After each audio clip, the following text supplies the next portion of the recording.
so বেলেগ মালটানা গাড়ীত কৰি এখন গাড়ী কিয় ইমান ভাল আহক কৈ আছো গাড়ীখনত আপোনালোকে হাইড্ৰলিক ব্ৰেক পাব লগতে আপোনালোকে স্পেয়াৰ টায়াৰ এটাও পাব গাইস আগৰ চকাটোত আপোনালোকে এনেকৈ দুটা সাসপেনশন পাব চাও পাৰে আৰু দুটা সাসপেনশন দিয়াৰ কাৰণে আপোনালোকৰ এটা ভাল সুবিধা হ'ল যে গাড়ীখনৰ মানে ব্যাকলোড নহয় তো বহুত গাড়ীত কি হয় যে বেছি মানে মাল উঠালে আগৰ চকাটো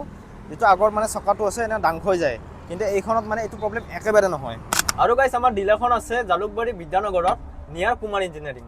আৰু ইয়াতে আপোনালোকে হাততে পাঁচটা গিয়াৰ পাব চাব পাৰে আৰু ইয়াতে আপোনালোকে মোবাইল থোৱা এটা সুবিধাও পাব মোবাইলটো আপোনালোকে থব পাৰিব লগতে আপোনালোকে চাব পাৰে ইয়াতে এই ডি আছে ডি মানে ইয়াতে টানিলে হ'ল সেলফ দবাই তো আপোনাৰ গাড়ীখন ষ্টাৰ্ট হ'ব আৰু যেতিয়া বন্ধ কৰিব লাগে এছটো টানি দিলে হ'ল আপোনাৰ গাড়ীখন বন্ধ হৈ যাব আৰু ইয়াতে আপোনালোকে চাব পাৰে আপোনালোকে ইয়াতে দিয়া হৈছে মোবাইল চাৰ্জিঙৰ পোৰ্ট আৰু ইয়াতে আপোনালোকে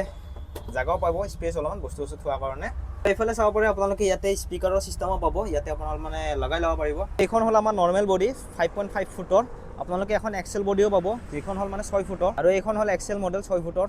এখন গাড়ীত আপোনালোকে 1.5 টনলৈকে মাল উঠাব পাৰিব আপোনালোকে এই গাড়ীখনৰ ফ্ৰন্ট লুকটো চাব পাৰে আৰু এইখন গাড়ীত আপোনালোকে 30 মাইলেজ পাব আৰু দিনটো চলাই থাকক কোনো প্ৰবলেম নহয় কাৰণ দুটাকে কুলিং সিস্টেম আছে ইয়াত এটা অইল কুলিং আৰু এটা আছে এয়াৰ কুলিং আৰু গাড়ীখনত আপোনালোকে 8 লিটাৰৰ টেংকি পাব আৰু ইয়াতে আৰু এটা সুবিধা আছে যে আপোনালোকে তাৰ পৰা ডাইৰেক্ট ইয়াতে মানে এটো খুলিব পাৰিব বহি পেলাই তো এক্সট্ৰা কৰি নামি আহি পেলাই মানে তেলৰ হেতু খুলিব নালাগে থাকনিটো তো এইটো এটা বঢ়িয়া সুবিধা দি থৈ দিছে আৰু গাইস আমাৰ ইয়াতে মালটানা গাড়ীৰ লগতে পেছেঞ্জাৰ গাড়ীও পোৱা যায় যেনেকৈ গগো আৰু ই ৰিক্সা এখনো আছে ডিকি নামৰ তো থ্ৰী হুইলাৰ সকলো গাড়ীয়ে পাব আপোনালোকে আৰু যদি আপোনালোকে কিবা নতুন গাড়ী ল'ব বিচাৰে থ্ৰী হুইলাৰ তেনেহলে মোৰ এই নাম্বাৰটো কন্টাক্ট কৰিলে হ'ল ধন্যবাদ